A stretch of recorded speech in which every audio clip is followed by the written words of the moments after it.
Matapos sampahan ng kaso ang ilang sangkot sa flood control issues sa Bulacan kahapon, may panibagong masasampulan na naman ang kaso si Public Works Secretary Vince Dizon. Kaugnay naman daw yan ng substandard flood control projects sa Mindoro.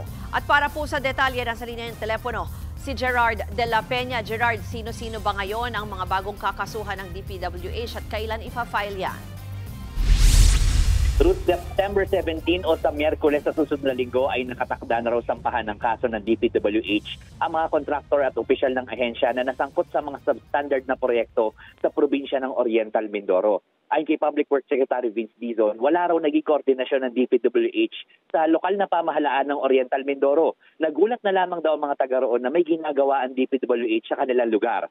Wala rin daw building permit ang mga ito. Kailangan na raw mabagong gantong sistema kaya maglalabas siya ng isang department order na magmamandato ng acceptance ng lokal na pamahalaan bago masimulan ang isang proyekto. Hindi daw kasi katanggap-tanggap ang pagdadahilan ng mga opisyal ng DPWH sa district level na hindi na mamonitor ang proyekto dahil kulang sa tao. Maging katulad daw ng mga naisampang kaso kahapon ang ikakaso sa mga konektado sa substandard na project sa Oriental Mindoro. Kahapon ay nagsampa ng kasong graft at malversation of public funds ang DPWH sa 20 empleyado ng ahensya at sa 4 na contractors.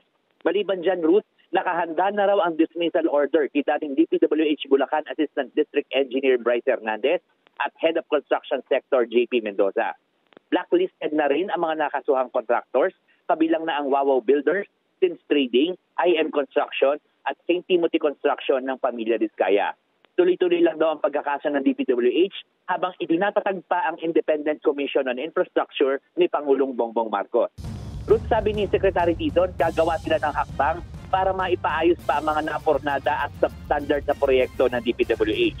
May ipagpulong din daw siya sa Anti-Money Laundering Council sa Lunes para maipa-freeze ang assets ng mga akusado na dapat daw ay mauwi sa forfeiture o pagkakabalik ng mga pondo sa taong bayan.